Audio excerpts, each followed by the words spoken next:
Today we get to dive in on Tracy Lehman's beautiful textured film, Bob Trevino Likes It. What do you guys think? Beautiful piece. Yeah. I feel the same way. Yeah. How did this movie come to you, and why did you want to do it?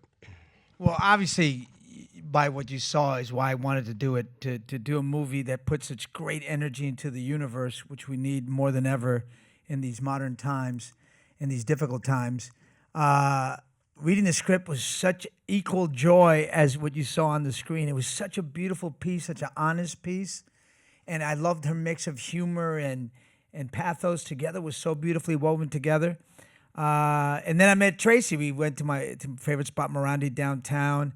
And she's just the most positive person you ever met. And we sat there, and she was, she has a tiny little Texas drawl, but not much, and not very thick at all. And we talked about the movie and what she wanted to do in her vision. And I fell in love with it. I was like, oh, my God, I got to work with this woman. And that's why we did this beautiful flick. And, it's interesting. I was watching the movie, and I just felt like everything that you've done as an artist, as a man, and you're a father, and you've done so much, I feel like it all led up to this movie. And yes. Did you feel that way, that you brought your whole history into this baby? Absolutely. I mean, what was interesting about this movie for me was I don't usually get to play nice guys or just a regular guy or an average guy, because as Latin people, we don't get those kind of roles. They're always kind of edgy. They're always, on the other side of the law. Stick them up. Yeah. And sometimes we get to be cops too, but not the regular average dad, not like a regular husband. You just don't get those opportunities. Yeah. So this was a great opportunity for me to be just a regular dude. Yeah. And from what I understand, Tracy saw you in When They See Us. Yeah. Did you guys see that? Ava DuVernay's. Oh, my God, Ava. Oh, my God. Woo. What a beautiful series. And she saw you as a father, and she said, well, you would be right for this. Did you do a lot of rehearsing with her and discussion about the role with her? Yeah, absolutely, because it wasn't just playing a regular dude. I'm underestimating the amount of effort that went into it for humor. But, we really mapped out this character because we wanted to portray the loneliness and emptiness in the marriage that had happened because of the tragedy that happened, and how tragedies affect marriages. So usually to the detriment of the marriage, but somehow these two were able to hang on. So we really mapped that out and also, to make sure that this guy wasn't creepy, because if somebody hitting up young girls on Facebook can be very, untoward. So we want to make sure that this guy, was just there for the friendship, because men can do that, believe it or not. We can't be there just for the friendship. We can't be there just for sharing and having moments of intimacy without sexual tension. That can't happen. So we want to make sure that it was understood that this was a really good intentioned dude. He was getting what he needed at home, so he didn't need to be. Yeah. Praying. It's interesting that you should mention his pain, because one of my favorite all-time actors is John Cassell. Oh, who doesn't love John Cassell? You're right. And if you don't know him, he did 5 movies, and they all wound up being Oscar nominated. Dog Day Afternoon, Godfather. Godfather 2, Deer Hunter. The Conversation. He was Meryl Streep's boyfriend. Yep. And that was his best role. He was recurring in that, I think. He was. But the thing of it is, he says, this famous quote of his that stayed with me is just like, when you're preparing for a character, figure out the character's greatest pain. Oh. Because we live either in pain or trying to avoid it. So the fact that you said what you just said about Bob Trevino's pain makes sense to me. I was right on the John Cassell method. Yeah, because I felt like it was important, I didn't want the guy to be sort of, just superficial or trivial. Everybody has secrets and pain and demons. We all do, no matter who you are or pretend to be. I wanted to make sure people saw that, we came up with that moment in the truck where he breaks down, because he's a guy who keeps all his emotions tight, and the only time he can share his emotions is with himself. And then a whole bunch of fireflies, lightning bugs, flew across the windshield, and Tracy, after the scene, was like, "Oh my God, did you see that? That was so magical." It was such a beautiful happenstance that it can happen like in independent filmmaking, Yeah. I'm very curious, like on a day like that with an emotional scene, how do you protect your craft? How do you like stay in the trailer and keep everybody away? Do you go to set and just party? Do you listen to jazz?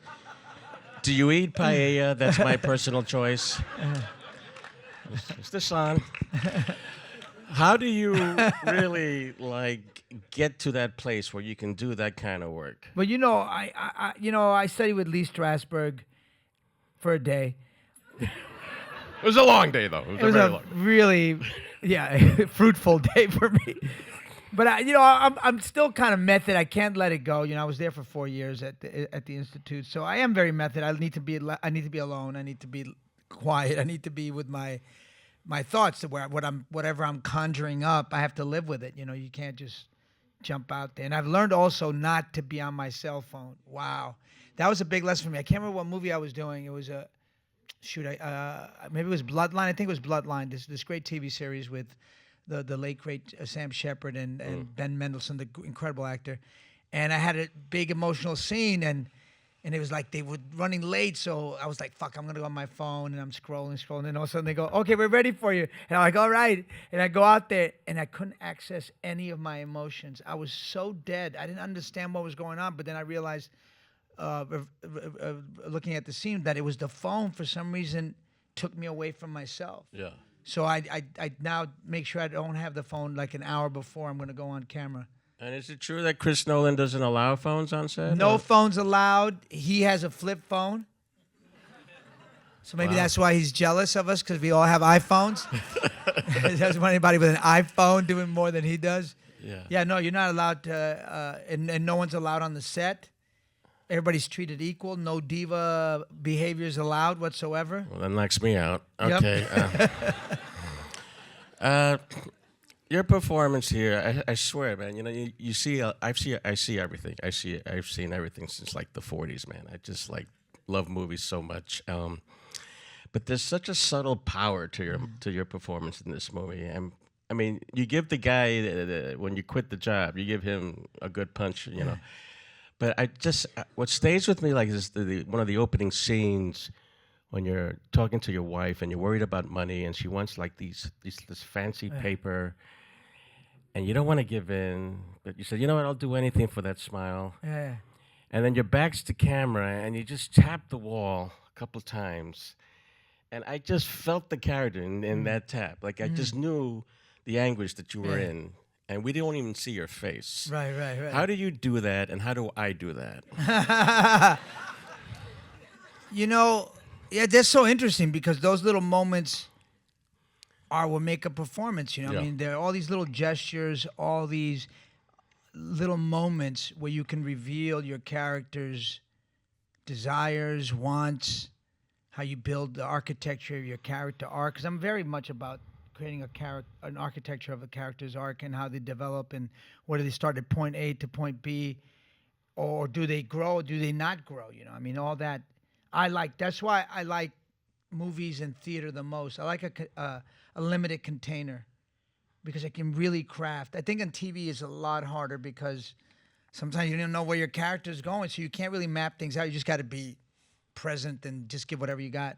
Yeah. But in movies like this, you can plan that out, and you work on, you tap into emotions that are similar to what the character's feeling. Because Strasberg, that day I was there, he taught us you are the character, so you got to find yourself in Bob Trevino, what the two of you are parallel in. So you find those little pockets of pain where you're alone, where you feel lonely, where you feel like you can't, because we all experience loneliness in some parts of our lives at sometimes more than others. No, not me. Never? No, never. Lucky you. I mean, in New York, it's hard to be lonely, but you can be lonely. You can be alone in a crowd, definitely in New York. Yeah. My favorite scene, and I'm sure everyone has a different favorite scene because the whole movie's great, was Bob and Lily under the stars. Oh, I love that sweet scene. I love how it was shot. Yeah. I love how it looked. I love how intimate it felt. Talk me through that day. Like, did you guys have a lot of time to shoot that, and just the process of It's that interesting day? because I like to know, like, if I'm doing a character and like, I know Rachel Bay Jones a lot because we worked together before, so it was great and easy for us to create a marriage because we know each other and we're comfortable with each other.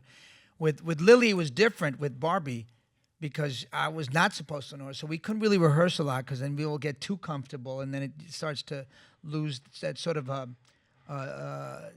awkwardness that happens when you don't know somebody as well. So we want to maintain that. I mean, the way Tracy wrote it, just so beautiful with the stars, the shooting stars happening, and then we saw a couple of them that happened at the same time that it was going on. But obviously, they use special effects to make it look better. But Barbie, I got to say, is a supernova of a talent. Yeah. I mean, I've never seen a young person have an ability like that. I don't know. I really rarely have seen anything like it. So self-possessed, so willing to show the uglier sides of yourself, the painful sides of yourself, fearless. You know, I've worked with a lot of great actors and stuff, and some of them, Thank you know, they like Adrian, who protect themselves constantly from emotions. You know, there's a lot of actresses and actors don't sometimes want to make faces that are unattractive. They don't want to show vulnerability. They feel it doesn't look regal. It doesn't look leading person, you know, leading man, leading woman has to always be, you know, above that of that. So yeah, so you know, those are my favorite actors, but Barbie's fearless, man. Her level of courage, willing to go to the most painful places and share that, because that's what an artist is supposed to do. You're supposed to sacrifice a little bit of yourself in your work, I believe anyway. You know, you really do have to go and leave something of yourself on the screen or on the stage. You really have to tap into some of the pain and leave it there, because we are of service to people. And when you're an artist of service, you're a healer. You know what I mean? By your pain, you heal other people. Yeah. Stella Adler has this great quote, life beats down and crushes the soul. Art reminds you that you have one. Ah, beautiful. Love Stella. Was that your teacher? Huh? Was that your teacher? No, I wish. But I saw on YouTube, where I guess we all wind up. When you're in the trailer waiting to do your scene? Yeah. Yeah, and she said that. I'm like, man, that's absolutely Yeah, it's true. a beautiful quote. Yeah, and listen, being in the arts more than ever could not be more important. Yes. And shout out to you. I feel art is resistance. You know, I mean, artists are always the first to go in an autocratic system. The teachers, the intellectuals, and the artists are the first to go, because artists are outspoken and don't put up with autocrats' ideas. I'm on page 2, so Okay, we're in a good place. How much of it was improvised? Because I feel like a lot of it felt very much improvised, which is a credit to the perform. Wow, well, there you go. That's how good they are. Very little. I think the only thing we improvised was the basketball scene. That was it. Because, you know, when dialogue is great... Are you that bad at dribbling? It was the opposite, but yeah. Barbie can't play, so I had to teach her how to play. But I knew how to play badly because I've seen plenty of bad players. We've seen Knicks in the past. Yeah. But you and Jalen Brunson one-on-one today, what happens? We both have dad bods, so I don't know. It's pretty even.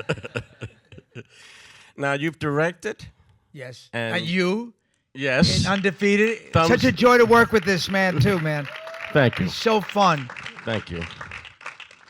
That we improvised That was a lot. perfect. Thank you. Times are harder than I thought. You've directed and you've worked with fantastic directors. I mean, listen to this: Christopher Nolan, Tracy Lehman, Spike Lee, Baz Luhrmann, Ava DuVernay. I mean, come on. What do you want from a director? Like when you, how do you know you're going to feel safe by what this director does? Well, I like to work with directors that are collaborators, that are democratic, that are, you know, your partner. I want to feel equal. I don't want to feel like I am working for somebody. That's not my favorite kind of thing. Yeah. I want to be with directors that I can talk to and challenge, and they can challenge me, but in a collaborative way. We make each other better. Do you know what I mean? Don't do commercials. Oh yeah, no. Do it like this. Like this. Smile. Can you smile more? Hold it up Oh, my there. God. Yeah. No, that's not my. I don't want to be like told what to do. I want us to have fun, play, discover. We're here to have fun, to discover things and to show the human condition. Let's try to discover, because it's not all on the page. Usually, it's somewhere in between the lines. Yeah. It reminds me of Joseph Campbell. He wrote this book called The Power of Myth. And he talks about this Indian philosophy where humanity is like a net filled with gems. And if you take one gem out of it, it's okay. But if you leave it in the net of gems, one gem shines off the other, and the collective glows. And that's what I think you mean about collaboration. Like you're all in this net, and you're all shining off the best of each other. I mean, Baz Luhrmann is like that. I mean, he's so collaborative. He makes everybody feel like they're the most important element in the movie. And you have an incredible time, and you feel free, and you feel free to experiment and to fail, because you have to feel free to fail to do your best work. If you're afraid that you have to be perfect and you don't want to upset the director, you're not going to do great work. You're going to do your safest work. You're going to do your cliches. How do you handle bad directors? Like did everyone there? You don't have to mention names. I want to, but there's a lot of them. I mean, like, how do you, like, if we're ever on a set here and there's a guy who has no idea what he's doing, he's giving you line reads or whatever Oh my God, or yeah. he's just a prick. Like, how do you handle it? Like, how do you? Not well. I don't handle it well. I don't. Because it's impossible. I mean, when they start telling you, line readings or give you bad direction and or tell you to stop improvising or ad-libbing or whatever, just like stick to tell me the I want to hear the period. That's the worst. And then, I usually just say yes and then do what I want to do anyway. Because I've been around too long. Because he's John, don't mess with me like Leguizamo. That's why. And they don't even notice, but then everybody else who does follow what those rules are, come out pretty bad looking in the film. But some directors are really bad, and unfortunately they don't know that they're bad and that they're doing bad things, and the movies suffer. The movies usually suffer. They all have, the ones that I've been with bad directors. They always suffer somehow. Yeah. They're kind of flat, they don't have a life to them. They're kind of dead. Which shows you how good Tracy Lehman is, because oh my God, she's incredible to work with. look at this movie. The whole thing glows. My mom had a very strong work ethic. Oh yeah. And she used to say, whatever you decide to do in your life, don't stop until you're proud of it. Like, work until you're proud of it. What are you most proud of in this performance? I'm proud of well, obviously I love this film to death, and I just find Tracy's story so touching and so human and so real. It just gives you such great joy, even though you're weeping. It's a good kind of crying, I think my funeral scene, being in the coffin was. You were great in that, by the way. That was the best dead person I've ever done. That must have freaked you out, though, to see yourself. It did. Like when That's you saw what freaked the movie. out my son when he saw it. It was a little too much for my son. Yeah, because that looked. Yeah. It was so realistic looking. Yeah. I wasn't. I didn't look. Because they had the right amount of makeup to make me look half dead. And I know you're a method actor, so I was like, wait, did he actually die for this? Yeah, I like, did. I died a little. Crazy good, man. When I got my salary, I died even more. But you don't do the independent films for money. You do it because of art, man. I mean, that's why I love this movie more than anything, because it's an independent film. An independent film and theater are my two favorite things to do, be a part of, to watch. And I feel like that's where art happens. That's where the experimentation happens. That's where character-driven storytelling can happen. And commercial films have their value and their place, but these are where I live, man. This is what I live for. Yeah. And do you feel like, because people are talking about AI and they're doing all this, and like a movie has to, you got to have characters wearing capes if it's going to make money. Right. Do you feel worried about the future of independent films, or do you feel like these kind of babies and Honora and other movies are going to keep the light going? Obviously we're in a transitional moment in film. It happens in theater, television. There's always a death knell somewhere.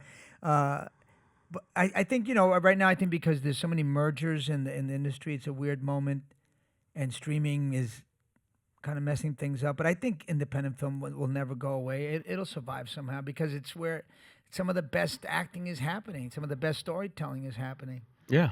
And we're mean, looking Nora. at why. Nora was incredible, man. I mean, that was Yeah. such an exciting, riveting film. I had 3 callbacks for her for that role. Whatever. Maybe you're stripping. I did the thong. Everything was okay. good, on point. All right. Moving I thought on. maybe you would have held back a little. But what I loved about your performance in this is that it just feels just like, and I've seen everything you've done, even Super Mario Brothers.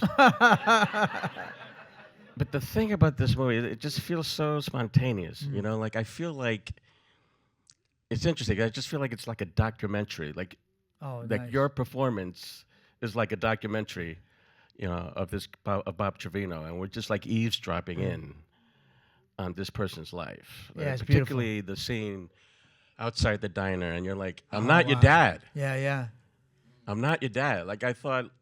That was tricky. That was a tricky scene to do because should I show rage? Should I not? Should I be offended? Should I just be? It was a tricky scene, and we played a couple different ways because I like to do a variety of takes because you don't know what the real ingredient is until you're in the editing room. So you got to give variety of takes. So I did, not angry, really angry, medium angry. It's independent film, so I only had like 3 or 4 choices. But if it was a big film, I'd do 30 choices. And she picked the one in the middle where it had a little bit of rage. I think it was important to show that this guy, he's fallible too. He gets hurt and wounded easily. And it was important for this. I think it's one of the most important moments in the whole film where you see how much these people care for each other. Yeah. Listen, I mean, I got a whole bunch of stuff, but bottom line is this: it takes great courage to be an actor. And it takes great courage to be an artist. And it takes great courage to have the kind of career that you have had, where you were offered stereotypes and you said, no. And so you wrote your own material. You did these fantastic one-person shows. Oh, thank you. You've been crushing it for 4 decades now. And it's just like nothing stops you. You seem just utterly fearless about everything. Kind of pisses me off. But to those of us watching in the struggle, like to those of us blocked, to those of us feeling like I don't know if it's going to happen. I can't get out of my way. I'm procrastinating. I'm this and I'm that. What advice do you have for the troops? Well, it hasn't been an easy career. I'm not gonna lie. I mean, when I started out, I was an idealistic young man and believed in a meritocracy and that talent would out and that, it was a fair playing field. And then I learned quickly that it wasn't. I learned really fast in NYU. I'm in NYU and I'm in there with Andy McCarthy and all these other actors who were white. And they were going to 5 to 10 auditions a day. I was going to 1 every 5 months. They were going for leading men. Because, there was a thing called the Ross Report back in those days, right? It was like Jim Crow, yo. I'm not going to lie. Because it said white lead actor, white doctor, white lawyer, white boyfriend, white lover, Latino drug dealer. And And you would ask your agent, could they see me for the other roles? I just want to do my monologues. They wouldn't even see you. So your choice, that was your choice. We were all in NYU. We're all paying the same fee. I'm getting A's. They're not. But I don't have the same opportunity because of my race and ethnicity. So I knew that things were not fair. That's when it hit me really hard. And I was like, wow, it's Hollywooden for us. So I was not going to get clowned by the system. So luckily I was anti-Hollywood because I knew they weren't for me. So that made me like not respect it, not chase it. I said I'm going to have to create my own opportunities and my own things because I saw how many Latin people there were in New York. You know, we're like equal to whites in population, but you wouldn't know it by the media. But, you know, we see each other. We know we're there. And then you start doing performances in these small spaces and you see the Latin people coming to you and you start creating this base. And I started creating my own fan base by doing my work because they were hungry to see themselves represented. And they fed me, I fed them, and it became this loop of energy. And I went from Mama Mouth to Spicorama, then to Broadway with Freak. And Latin people came and were spending crazy dollars in crazy expensive theater. And that kept me going, man. And that kept me feeding. It still feeds me. Doing the other Americans, the first time, thank you. You got a week to see it. Better hurry up. Yeah. But, you know, it's like doing that show and having Latin people say that I never get to see a Latin family, like a regular Latin family anywhere. And white people come and say, my God, I just realized seeing your play that I've never seen a Latin regular family anywhere. You just don't in the theater. And so we have to create our own material. We have to support our authors, our playwrights, our directors. We have to demand representation. I don't know. We're 20% of the population. We over-index at the box office. Latinos. We're like 30% of the box office. 40% for Bad Boys. I don't know why, but yeah. but we made that a major hit. But we're less than 5% of the leads. You know, it's not fair. I mean, we should be 20% of the leads, 20% of the directors, 20% of the executives, 20% of the stories. But we're less than 1% of the stories. And we have to demand our equal rights, our share, because we're funding the system, but the system is not taking care of us. Well said.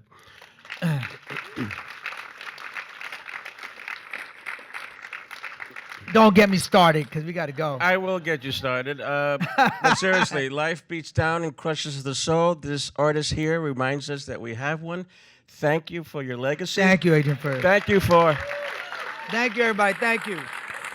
Wait, and thank you for saying truth to power fearlessly, for fighting the good fight. You set the gold standard for all of it. Thank you, sir. Thank you. Thank you. John, don't mess with me, Leguizamo. Gracias, you're so good.